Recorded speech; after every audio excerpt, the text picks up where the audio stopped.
All right, we are live. So welcome back to Dapp University. So today we got a lot to talk about in our live stream. We're first going to look at the blockchain developer who made $100,000 in a single day and talked about exactly how they did that, okay? We're going to look at that. We're going to look at a lot of other updates that have happened in the space since our live stream yesterday.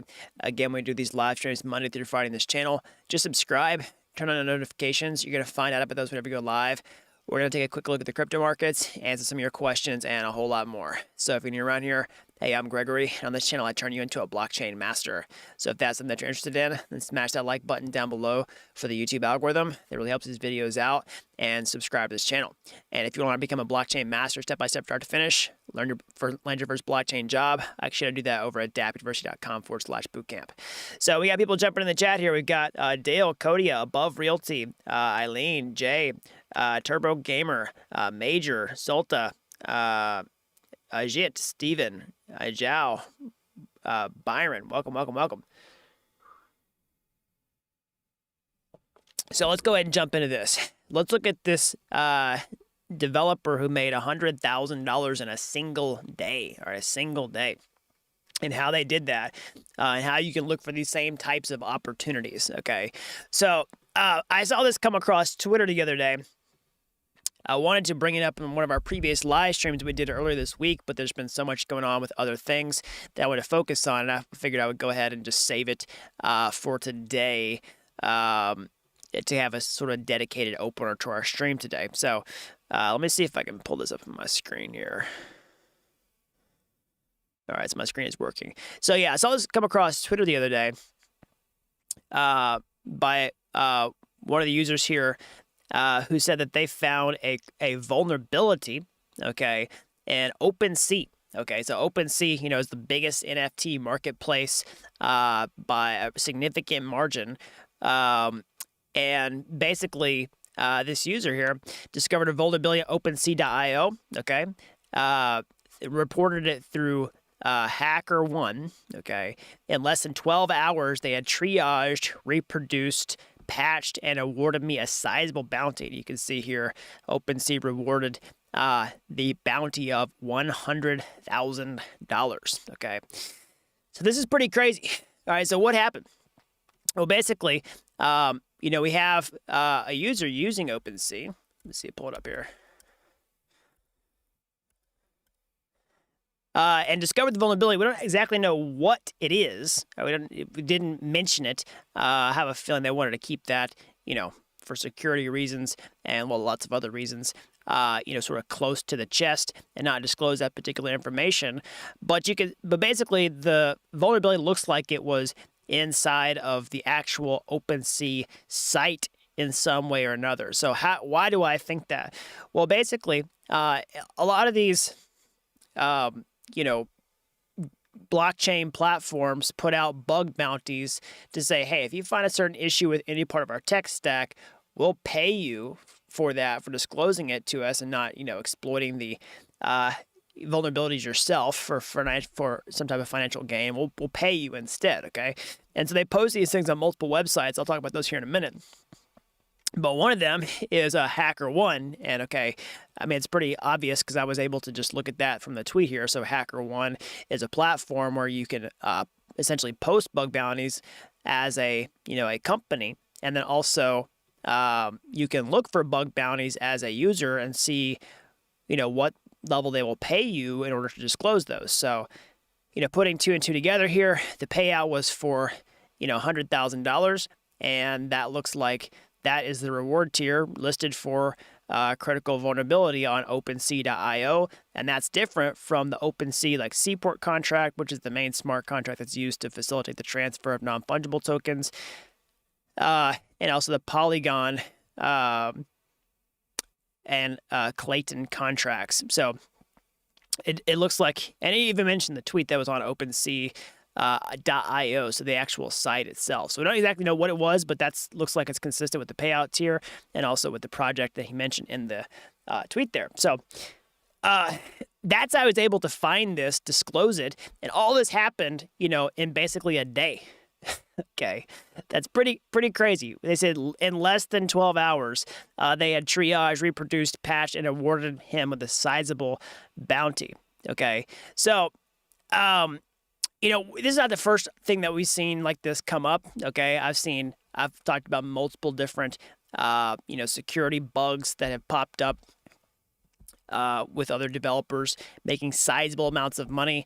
The biggest one that I've seen so far was definitely you know, Samsung story of making $1 million in a single day for disclosing a critical vulnerability with a sushi swap project. Okay, that was pretty nuts. We outlined that in detail on the channel previously when that happened. But so, you know, how can you find things like this? How can you potentially you know, find a bug where someone will pay you? So first of all, you can look at multiple different platforms like this. You know, HackerOne is an example. ImmuneFi is another example. Okay, I've talked about ImmuneFi several times on my channel. Basically, ImmuneFi is a place where they have a bug bounty platform for Web 3.0. You can look for different people who have reward structures for critical vulnerabilities, or not just critical, like different severity. They'll even tell you how much they'll pay you for those types of things. And you know, you can go through those projects. I mean, one way to do it also is just to, you know, look at projects that you're already using in this space. So if you're trading NFTs, all right, and you're used to the workflow at OpenSea and think, oh, is there something weird about this or something that doesn't look right? You could always, you know, start there as something that you already understand the actual use case for in the workflow to see if there's any problems there. So, you know, always starting something you're familiar with is going to make things easier. But you can look on these sites. Let's just say you're not familiar with a lot of projects, or you want to get some new projects that you can get familiar with. You can use that as a starting point and then look at the types of rewards that they will pay you to do that. So, let's just see here.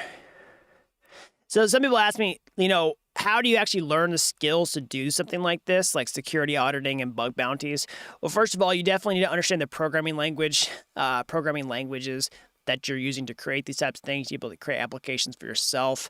You know, I highly recommend focusing on Solidity in that regard, because most of the vulnerabilities are going to be sizable, and reward are going to be around smart contracts because they're keeping track of so much money inside of them. Okay, sometimes $1 billion or more. So, you know, learning those programming languages, how to create things out of it first, is definitely the first step. But then you have these added skills on top of that, which are essentially, you know, trying to think like a bad guy. How can I break something? And, you know, there's a lot of creative thinking that goes into that, but you can also learn common patterns about how things have been exploited in the past. So, like if you learn what a reentrancy attack is, if you learn, you know, what all these other things are that people have done in the past, that can sort of like start to get you thinking about that. Like how does overflow work? I realize it's not that big of an issue in most recent versions of Solidity, but we've seen, you know, contracts exploited like that in the past. You know, are there any access control issues with these certain smart contracts? You'll start to get the wheels turning where you don't have to reinvent everything from scratch. But definitely thinking like a bad guy, thinking outside of the box, and then trying to, you know, figure out how could you steal this money if you were trying to do that is, you know, how you are able to find those types of things. Now, again, my my charge to everyone watching this video is definitely to, you know, use that mindset as a means to an end of helping the project, right? Not actually taking the money for yourself. You know, just don't do that. We see, I mean, for one, I don't think you should do it in the first place, but, you know, in case you're thinking like, who cares? Like, I'm going to do it anyway. Like, you're probably going to get caught. You know, there's a pretty big false sense of security in the anonymity of crypto, but there's a lot of people who are highly sophisticated who can track you down and have big incentives to cooperate with others to do that, to bring you to justice. So definitely, if you're able to develop that skill, use your powers for good, not for evil.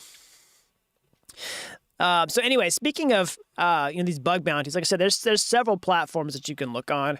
Again, it's not like a sponsored video or anything like that, but ImmuneFi is another platform that I really like in the space, where you can look at a lot of these other, Web 3.0 bounties.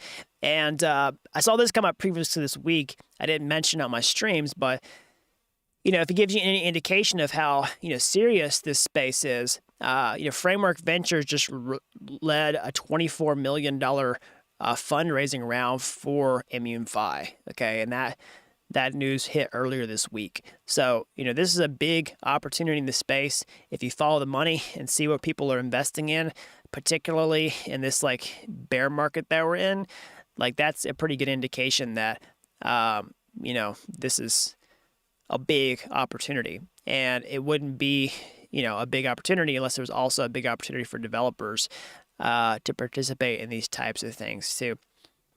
So, people, another thing about, bug bounties is it's a great way, to do something sort of on the side as a developer. So even if you got a regular developer job and you want to, do something like additionally where you can earn some extra money, because you're spending time looking for bug bounties is going to have some inherent risk associated with it. So I definitely don't recommend people just like quit their job and become a full-time bug bounty hunter unless you're really good, okay, and already have a track record of hitting those out of the park. But it'd be a great thing for you to do in addition to whatever you're doing right now. So that's exactly how this developer made, $1 million, not $1 million, $100,000 in a single day. We saw another developer earlier, I guess it was either the end of last year or earlier this year, I think it was the end of last year, who made $1 million in a single day. That's not this developer. This developer did make $100,000 in a single day. It's pretty good chunk of change for a few hours of work.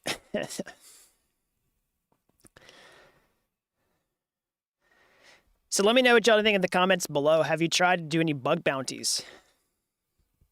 Have you looked for any vulnerabilities in contracts? Have you found any vulnerabilities in contracts?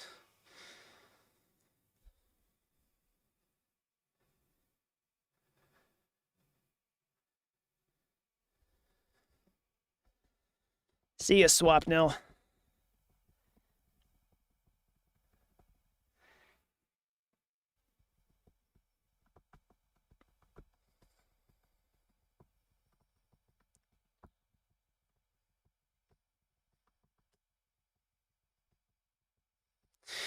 Okay, so let's look at a couple of things that have popped up in the space since yesterday.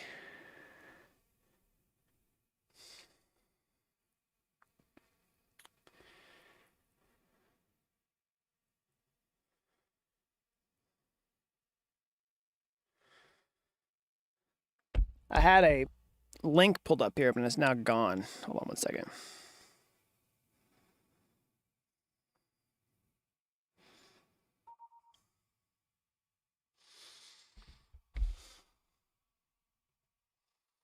Okay, so on the crypto regulation front,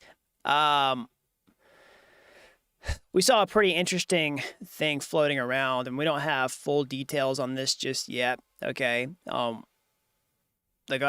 just don't even, I haven't really gotten to the bottom of this to determine if it's like,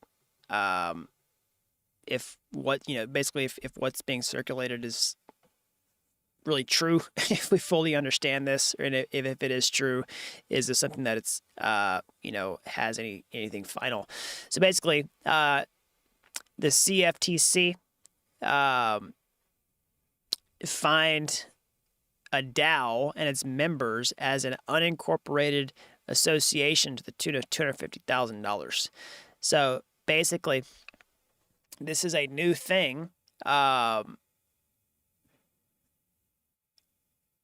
that's potentially setting a precedent that, if there's any liability that goes, where a DAO bears the burden of that liability, that liability can then be distributed among people who are a part of the decentralized autonomous organization. So if you're not familiar with what a DAO is, that's what it is. It's a decentralized autonomous organization where essentially you can have an entity that works kind of like a corporation, not really, right? But it's like this entity on the blockchain that's powered by smart contracts, and you can do governance. So basically, you can vote on certain things, okay? You can hold tokens to vote on certain things.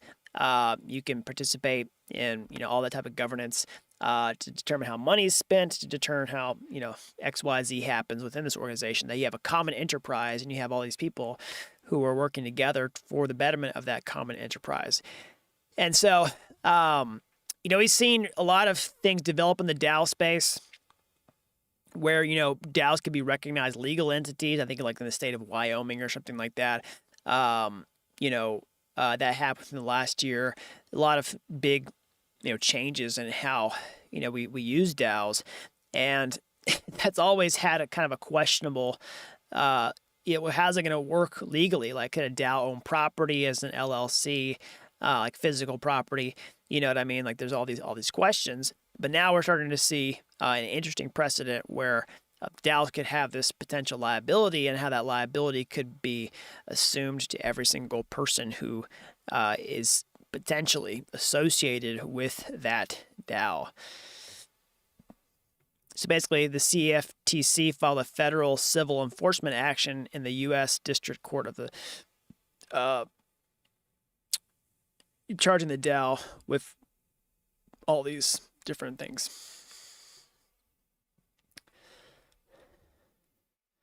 So that would be an interesting precedent.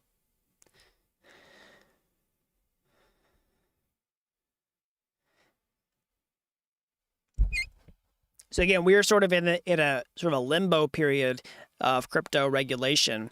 We've seen a couple different things come out in terms of crypto regulation over the past few weeks. Again, my whole spiel on crypto regulation is I think that they are coming. Okay, they are inevitable, regardless of how you feel about them. I mean, me personally, I think crypto is doing okay without regulations. Okay, and we already have some regulations. It's not like they're completely absent, right? But crypto-specific regulations, I think, are what we need, assuming that they are going to get regulated even more, and regulation that's built from the ground up specifically for crypto, so that we can get the best favorable outcome possible, okay?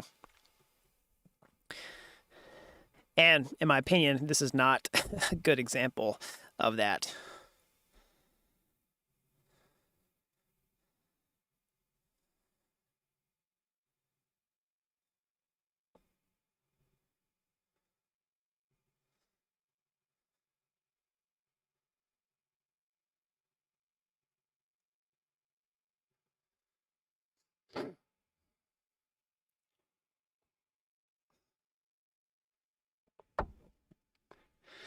Do you think that the crypto QR code payment in Argentina may put the stores start receiving in crypto? I'm not sure what the crypto QR payment in Argentina refers to.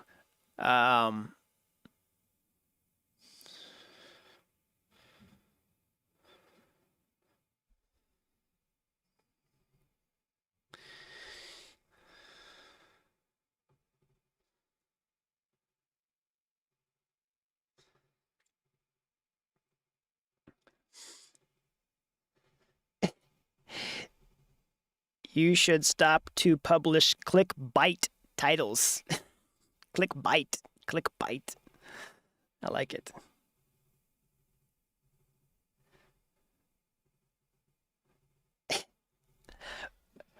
I don't know how saying that a blockchain developer made $100,000 in a single day is any like stretch of the truth. Like, that's exactly what he did. If you read word for word what he says in his tweet, I discovered a vulnerability on OpenSea and reported it through HackerOne. In less than 12 hours, they had triaged, reproduced, patched, and awarded me a sizable bounty of $100,000. So I guess I should have said in 12 hours, not in a single day. Let's grab a click bite to eat. I like it.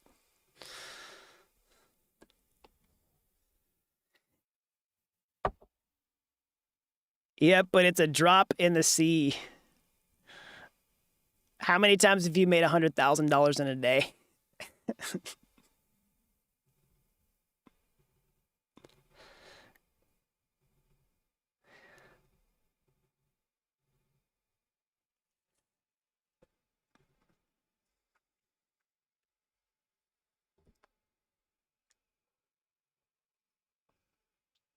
It's a drop in the open sea.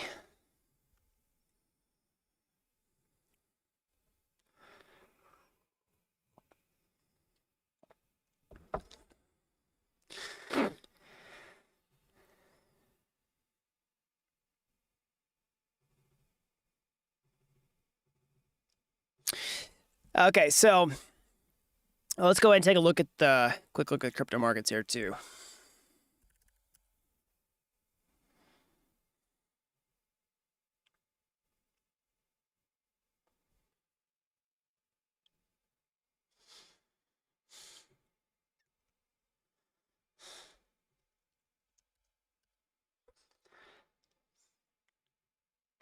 So let's go ahead and take a look here. So surprise, surprise, everything is down. If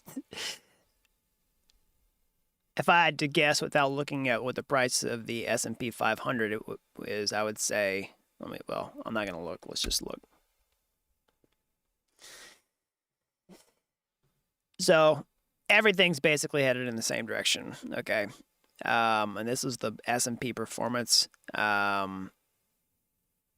I think we just saw something where Goldman Sachs just downgraded its S&P prediction for the end of the year from 4,000 to like 4,600. So we're basically at 4,600. So they're basically saying we're probably going to be about where we are at the end of the year. Now, that doesn't mean they're right, right? They've lowered their targets. The fact that they've lowered their targets is, an indication of what they, basically they're basically saying, hey, things are worse than we thought they were. So I think crypto markets reflecting that.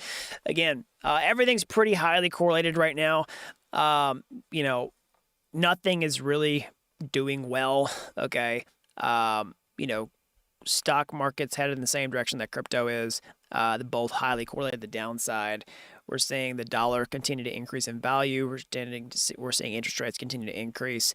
That's having a negative impact on real estate. We're seeing people drop their asking prices. We haven't seen that translate into a full-on like correction in housing or anything like that just yet, depending on where you are. But everything's doing the same. So, why is that? In case you're, have not been tuned into the space, for most of the year, haven't been watching it. Basically we saw a massive U-turn from the central banks, particularly in the United States, from a position of monetary expansion to one of, monetary tightening. Okay. Raising interest rates, quantitative tightening rather than quantitative easing. Okay. Try to curb inflation. We see inflation numbers still continue to come in hot. We had the Federal Open Market Committee meeting this past week talking about, hey, we're going to continue to raise rates. The market's going to set their expectations for what their target rates are going to be. We're still in a headwind. All right. We're still in a massive headwind. No one can look at the economy and say things are good or strong. And so, we just continue to see headwind and downward price action. If everything, crypto's no exception, until we can start to see things improve. So I don't have any good timelines on exactly when that's going to be. But if we're going to look at the current state of things today, there's not a lot of reason to think that things are magically just going to, assume a V-shaped recovery like tomorrow or anything like that. So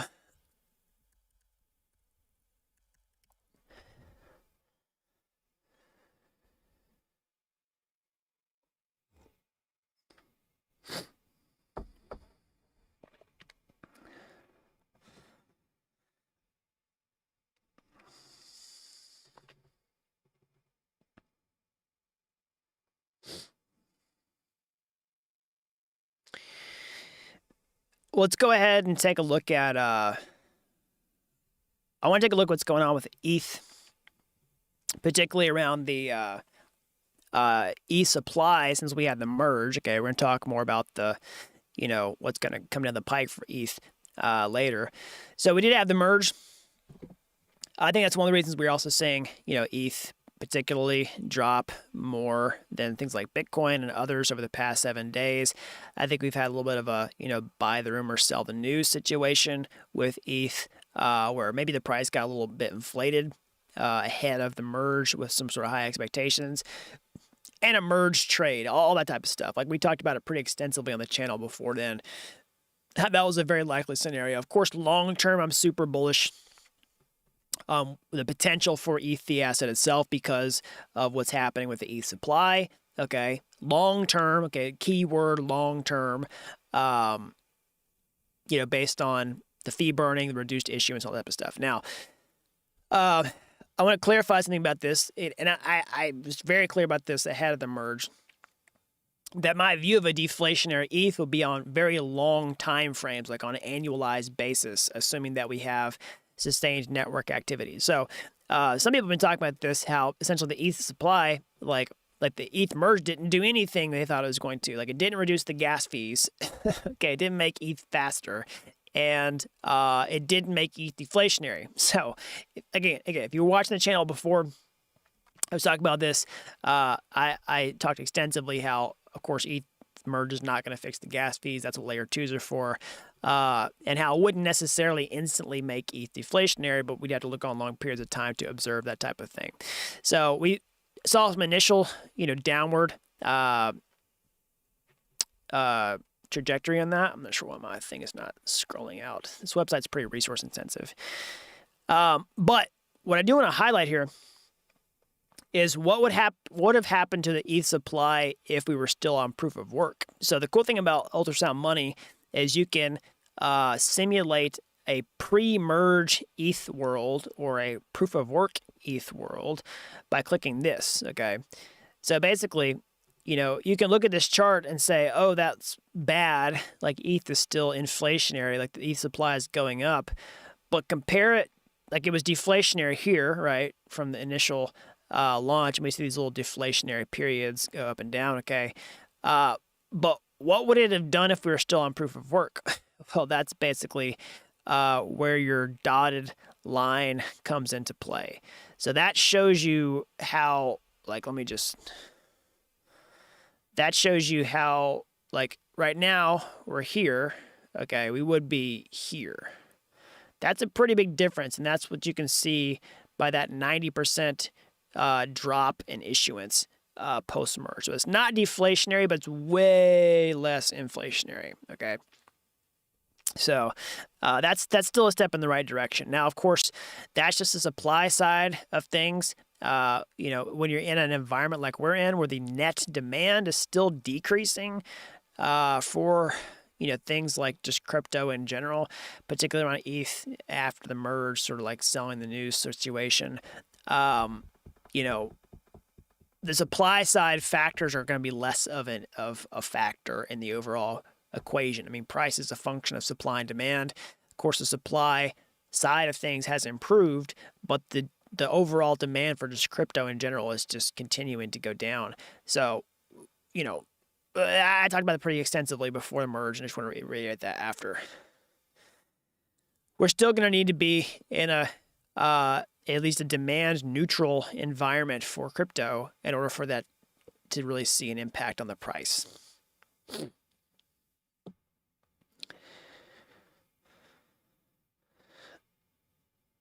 Nicole said a blockchain dev made 160 million. Winter mute. Yeah.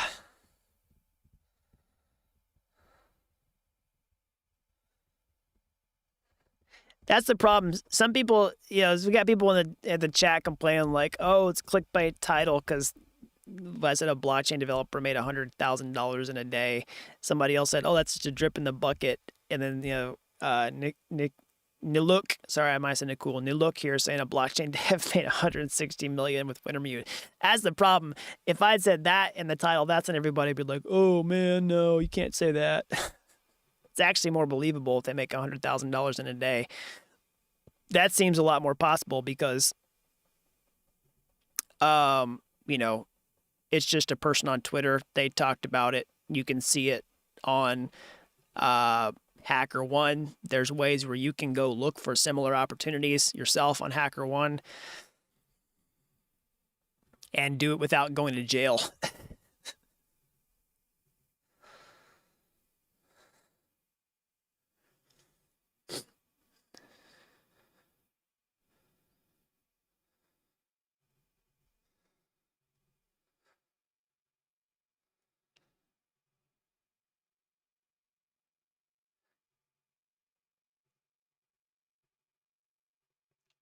Somebody says, if I have all the GPU power, what's the best way to figure out wallet keys like the Wintermute hacker did? Well, I definitely wouldn't recommend doing that in the first place. But what happened with the Wintermute is essentially they had addresses generated by profanity, which is just like a vanity address, generator where essentially you can have all these leading zeros with your address and then just essentially have like a 5-character Ethereum address. So it was basically, they just brute forced it.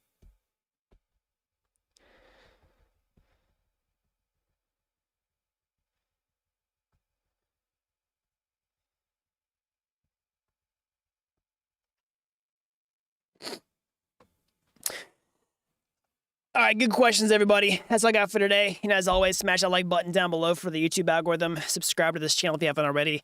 That really helps these videos out. So we can learn about blockchain. Make sure you like the video. I'm looking at my thing right now. It's got 99 likes. I could do 100. I was going to see if somebody could get it over 100. Let's see if we can get it to 110 before we wrap up here today. Go ahead and hit that like button. It really does help these videos out so more people can see them on YouTube. Learn how to become blockchain developers. So, if you want to do that, get started right away learning these skills so that you can, do exactly what I'm talking about in this video. You can go to my YouTube homepage. You can find those free courses there. They're like Udemy courses, but they're totally free. And if you like those and you want to take the next step, or hey, maybe take a massive shortcut entirely, I can show you how to become a blockchain master step-by-step start to finish over at dappuniversity.com/bootcamp.